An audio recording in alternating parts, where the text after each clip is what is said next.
Eh bien, bonjour, je m'appelle Vincent Poirier, je suis metteur en scène de la compagnie Dodeka, compagnie basée à Coutances dans la Manche. Et je suis ici cette semaine parce que nous sommes en train de mettre en scène la prochaine création de la compagnie, qui est une comédie de William Shakespeare, mesure pour mesure. Voilà, ça fait maintenant 2 ans qu'on travaille sur cette pièce, pièce qui est assez méconnue. C'est pas une pièce montée très souvent en France, elle est plus souvent montée chez les Britanniques ou en Allemagne. Mais c'est une comédie qui renferme des thématiques qui, moi, m'animent depuis quelque temps. Je vous raconte juste l'histoire, pas simple, mais je vais essayer d'être concis. C'est l'histoire d'un duc, un chef d'État qui prétexte un burn-out et qui décide de quitter son poste de chef d'État à Vienne, en Autriche. Il est gouverneur de Vienne. Et il lègue son pouvoir à un cousin éloigné, Angelo. Il lui lègue en prétextant un besoin de retraite. Et en fait, ça n'est pas du tout ça, c'est qu'il ne veut pas faire passer une loi qui dort depuis 14 ans et qui doit être votée et qui doit passer. Et lui n'a pas envie du tout que cette loi passe parce qu'il n'a pas envie d'être impopulaire auprès de sa population. Donc il a envie de se faire remplacer et que son remplaçant, son régent, fasse passer cette loi qui stipule que tout acte sexuel en dehors du mariage est passible de la peine de mort. Voilà. Donc cet Angelo arrive au pouvoir un peu étonné et lui va faire passer cette loi. Il va condamner d'entrée de jeu un jeune garçon qui a une amoureuse qui s'appelle Juliette. Et malheureusement, pour lui, il a mis enceinte cette jeune fille, donc il est arrêté, condamné à mort dans les 5 jours par cet Angelo.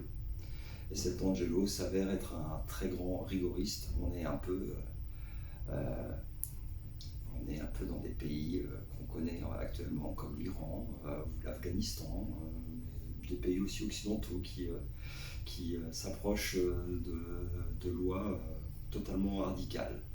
Et donc ce jeune garçon est condamné à mort et ce duc qui a prétexté cette retraite se retrouve bien embêté et donc il va décider évidemment de sauver ce garçon et puis sauver sa population parce que tous les lieux de plaisir sont rasés. Donc le petit peuple qui tenait ces lieux sont emprisonnés, on a de plus en plus de gens emprisonnés, la jeunesse est bafouée. Et donc le duc va essayer de sauver sa population, il va se déguiser en moine et tenter de rectifier le tir. Voilà, un peu l'histoire de Mesure pour Mesure. C'est une pièce que je monte avec une équipe assez nombreuse. Nous serons 9 comédiens au plateau, ce qui est de plus en plus rare aujourd'hui en France. Et puis j'ai la chance de travailler avec 4 comédiens. Moi je suis metteur en scène et acteur dans la pièce. Je joue le rôle du duc, le rôle du metteur en scène de tout du stratagème. Et puis j'ai quatre comédiens avec moi, des comédiens qui sont plutôt des comédiens habitués au texte dit de répertoire.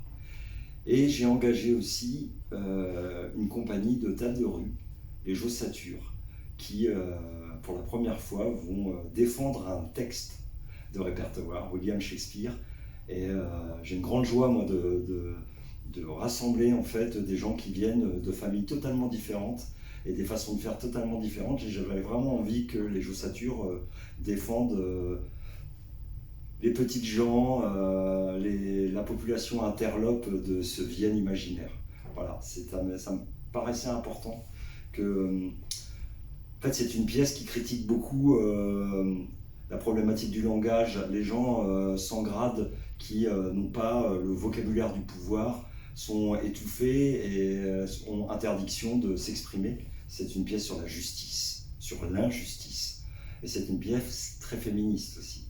C'est une pièce sur la femme bafouée, la femme désirée, la femme violentée, la femme violée. Donc c'est une pièce qui m'a intéressé et aujourd'hui on en parle énormément dans le le milieu du cinéma aujourd'hui, mais pas que dans le milieu du cinéma évidemment. Mais on parle énormément de ça et cette pièce raconte cette jeune femme Isabella qui est nonne, sœur, et qui décide d'essayer de sauver son frère qui vient d'être arrêté, donc Claudio, et qui vient d'être condamné à mort.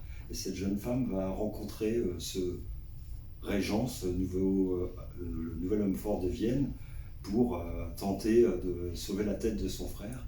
Et ce régent va lui proposer un marché abominable.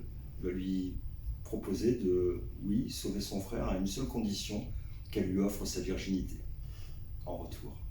Voilà. Merci beaucoup. Et on pourra retrouver cette pièce la saison prochaine à l'Archipel. Oui, je ne me souviens pas de la date exacte, mais vous verrez cette pièce à l'automne à Granville, à l'Archipel. Voilà. Et la première aura lieu le 13 novembre à Coutances.